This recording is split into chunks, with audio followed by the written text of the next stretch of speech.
Hello everyone. मेरा नाम है नीलमणि त्रिपाठी और मैं आपके सामने सीपीसी पे मेरा दूसरा lecture preliminary and final decree लेके आया हूँ। ये डिग्री के ही पार्ट वन का कंटिन्यूएशन है। पार्ट टू है डिग्री पे। जैसा कि मैंने आप लोगों को लास्ट लेक्चर में बताया था, मैं डिग्री पे 3 वीडियोस बनाऊंगा और ये आपके उसकी वीडियो सीरीज का दूसरा लेक्चर है। इसके बाद एक लेक्चर और आएगा। इसका नाम है प्रिलिमिनरी एंड फाइनल डिग्री। तो जैसा कि मैंने बताया ही, मेरा नाम नीलमणि त्रिपाठी है। इसका पीडीएफ अवेलेबल है नील नोट्स पे टेलीग्राम चैनल पे, और जिसका लिंक ये दे रखा है और साथ में इस वीडियो के डिस्क्रिप्शन में भी दिया गया है। तो जैसा कि मैंने लास्ट लेक्चर में डिक्री की डिफिनीशन जो कि सीपीसी के सेक्शन 2 क्लॉज 2 में दिया हुआ है, काफ़ी डिटेल से हम लोगों ने उसका एनालिसिस किया था और उसमें हमने देखा था उस सेक्शन के नीचे कि उसमें डिक्री के बारे में बताया गया है कि कितनी टाइप ऑफ डिक्री होती है। तो उसी सेक्शन में खुद बताया गया है कि 3 तरह की डिक्री होती है। एक तो प्रिलिमिनरी, दूसरा फाइनल, तीसरा partially preliminary and partially final. हम इन तीनों को थोड़ा एक एक करके देखेंगे। तो पहले तो हम देखते हैं प्रिलिमिनरी डिक्री। जैसा कि लास्ट लेक्चर में ही मैंने बताया था, जो डिक्री इशू हो जाए बिना किसी सूट के कंप्लीटली डिस्पोज ऑफ के, मतलब उस सूट को अभी पूरी तरह डिस्पोज नहीं किया गया है, लेकिन किसी कारण कोर्ट को कन्वेंस के कारण, मान लीजिए जैसे कोई प्रॉपर्टी है जो कि पेरिसेबल है, तुरंत पेरिस हो सकता है, तो उसके पजेशन के लिए, जिससे उसकी बिक्री के लिए कोर्ट को तुरंत का तुरंत एक ऑर्डर इशू करना पड़ेगा, एक डिक्री इशू करनी पड़ेगी कि इस प्रॉपर्टी को जो पेरिसेबल है, अगर हमने इसको किसी तरह सेल नहीं कराया, जैसे वेजिटेबल वगैरह, तो वो खराब हो जाएगी। तो उसको तुरंत एक डिक्री देना पड़ता है। उस डिक्री को ही हम कहते हैं प्रिलिमिनरी डिक्री। अभी सूट पूरी तरह से डिस्पोज ऑफ नहीं हुआ है। वो पेरिसेबल जो गुड्स थे, हो सकता है जिस जमीन पे उगे थे, जो सब्जियां जिस जमीन पे उगी थी, उस जमीन के लिए वो फाइनली डिस्प्यूट चल रहा हो दोनों पार्टी का, लेकिन अभी तक हम उसी गुड के बारे में देखें, कोर्ट के थ्रू एक डिक्री हम लोगों ने प्राप्त कर ली, तो वो डिक्री ही प्रिलिमिनरी डिक्री कहलाएगी। एक एग्जांपल है, ऐसे कई डिक्रीज होती हैं।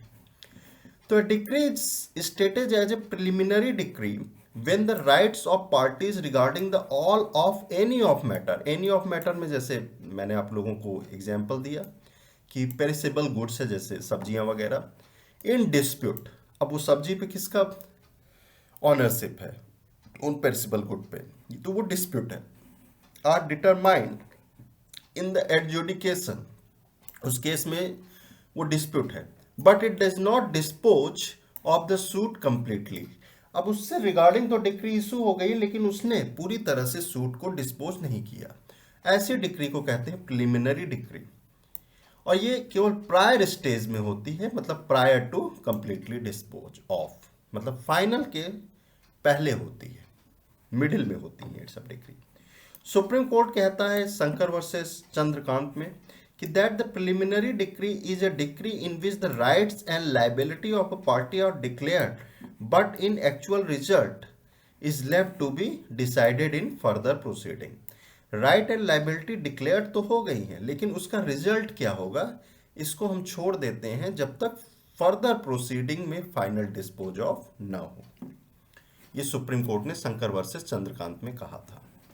अब प्रिलिमिनरी डिक्री कब कब इशू की जा सकती है, इसके बारे में एक लिस्ट है सिविल प्रोसीजर कोड के, कई ऑर्डर और कई रूल में है कि अगर वो उनसे रिलेटेड डिक्री इशू करनी है कोर्ट को, तो वो प्रिलिमिनरी डिक्री इशू कर सकता है। जैसे ऑर्डर 20 के रूल 12 में दिया गया है, suit for possession is immovable property, mesne profit इसमें किया जा सकता है। मेंस प्रॉफिट अभी हम लोग देखेंगे, मीन प्रॉफिट, इसको मीन प्रॉफिट बोलते हैं, उसको हम अच्छे से देखेंगे। ऑर्डर 20 रूल 13 एडमिनिस्ट्रेशन के सूट में किया जा सकता है। Order 20 rules 14 suit for preemption में किया जा सकता है। प्री एम्पशन क्या होता है, देखिए, एम्पशन मीन्स होता है बाय, परचेज, और प्री एम्पशन मतलब परचेज के पहले, यानी कि जब किसी को परचेज के पहले ही ऑप्शन दिया जाता है, चूंकि उनके और बायर और परचेजर के बीच कोई पहले से ही कॉन्ट्रैक्ट था कि जब ये कोई प्रॉपर्टी न्यूली एग्जिस्ट करेगी तो हम सबसे पहले आपको ऑप्शन देंगे कि आप इसको खरीदिए। प्री एम्प्टिव, ये कई जगह इसकी ज़रूरत पड़ती है सीपीसी में, हम उसको आगे देखेंगे। प्रीएम्पशन पे हम एक अलग से वीडियो लेक्चर देखेंगे। उन सूट्स को, उनसे रिलेटेड सूट में जो कोर्ट होती है वो प्रिलिमिनरी डिक्री इशू कर देती है। अब order 20 rule 15 suit filed for dissolution of partnership, partnership के डिसोल्यूशन के लिए भी कर सकती है। Suit related to accounts between the principal and agents, profit for profit obviously.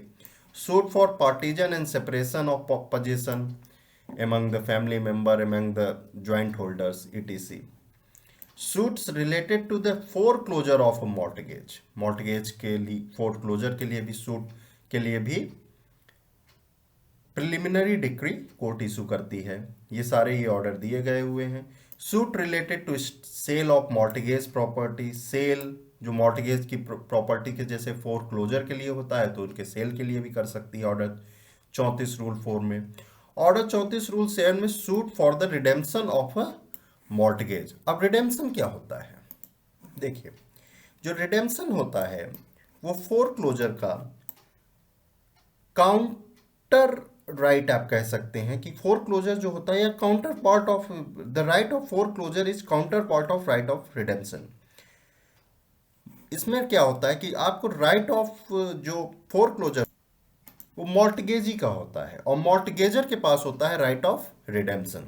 ये दोनों एक दूसरे के काउंटर पार्ट है। किसी ने जो भी पहले एक्सेस कर लेता है अपना राइट तो दूसरा उसको डिबार कर देता है, दूसरा अपोजिट राइट को एक्सेस नहीं कर पाता है। इसके बारे में हम आगे बात करेंगे। खैर, ये टीपीए का, ट्रांसफर ऑफ प्रॉपर्टी एक्ट का मेन पॉइंट है, foreclosure and redemption of a mortgage. Now हम देखते हैं कि can there be a more than one preliminary decree. तो इसमें थोड़ा डिस्प्यूट है। Some high courts are in the view of that there can be more than one preliminary decree while some of the high courts are against this view.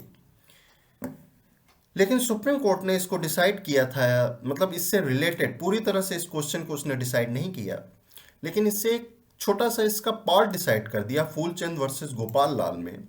Supreme Court in the case of Fulchand versus Gopal Lal held that nothing in this code of civil procedure prohibits passing more than one preliminary decree if the circumstances require or is required by the court. But it should be noted that this decision was given by the court regarding partisan suits. तो मतलब supreme court ने ये कहा कि जो suits partisan से related हैं उसमें एक से ज़्यादा प्रिलिमिनरी डिक्री इशू हो सकती है। अब उसने ये नहीं कहा, सुप्रीम कोर्ट ने ये नहीं कहा कि जो दूसरे रिलेटेड सूट हैं उसमें नहीं हो सकती या हो सकती है, इसलिए ये मैटर अभी तक डिस्प्यूट में चल रहा है। Now comes to the final decree. Final decree preliminary के यानी कि जब कंप्लीटली डिस्पोज ऑफ हो, फाइनली कंक्लूडेड हो जाए कोई सूट और तब जो डिक्री आता है वो फाइनल डिक्री होता है। The final decree is a decree which disposes of a suit completely and settled all the matter in dispute between the parties, यानी defendant and plaintiff. The final decree does not leave any matter to be decided further, यानी finally dispose of कर दिया। जितने भी controversy थी, जितने भी disputes थे, उन सब के बारे में कोर्ट ने एडजुडिकेट करते हुए कुछ फाइनल ऑर्डर दे दिया विद डिक्री, उसको हम कहेंगे final decree. It is considered as a final decree in following way. अब कब, इसके लिए भी देखिए 3 कंडीशन है। ये तो आपने डिफिनीशन पढ़ लिया, लेकिन कब आप एक किसी डिक्री को फाइनल डिक्री कहेंगे? When no appeal filed against the decree within the prescribe time limit. जब लिमिटेशन पीरियड बीत जाए उसके खिलाफ अपील करने की और अपील नहीं किया अपोजिट पार्टी ने जिसके अगेंस्ट डिक्री हुई है, तो उसको फाइनल मान लिया जाएगा। Matter in the decree has been decided by the highest court, मतलब जो पेक्यूनरी या जो भी ज्यूरिडिक्शन का, उस ज्यूरिडिक्शन का जो केस का ज्यूरिडिक्शन है उसका हाईएस्ट कोर्ट है, ज्यादातर में सुप्रीम कोर्ट हो रहा है आजकल, अगर उसने डिसाइड कर दिया है तो वो भी फाइनल डिक्री है। When the decree passed by the court dispose of suit completely, जब वो सूट कंप्लीटली डिस्पोज ऑफ हो जाए, उसके खिलाफ अपील भी नहीं हो सकती है, ऐसी डिक्री पास हो जाए कोर्ट से, तो वो भी फाइनल डिक्री कहलाती है। नाउ जैसा कि प्रिलिमिनरी डिक्री में देखा गया था कि मोर देन हो सकता है, तो क्या फाइनल डिक्री मोर देन हो सकता है 1 की नहीं? तो in the case of Shankar versus Chandrakant, the supreme court stated that more than 1 final decree can be passed. ये डिस्प्यूट सेटल कर दिया गया है। इसमें शंकर वर्सेस चंद्रकांत में सुप्रीम कोर्ट ने कह दिया है कि हाँ, एक से ज्यादा फाइनल डिक्री पास की जा सकती है। अब हम एक तीसरे काइंड पे अपने आते हैं, partially preliminary and partially final decree. A decree is passed under the Code of Civil Procedure may be partially preliminary and partially final. हम देखेंगे कब ये होता है। This happens the some part of the decree is preliminary decree and the rest is the final decree. अब इसका illustration समझ जाइए कि ऐसा कब होता है। ये example है।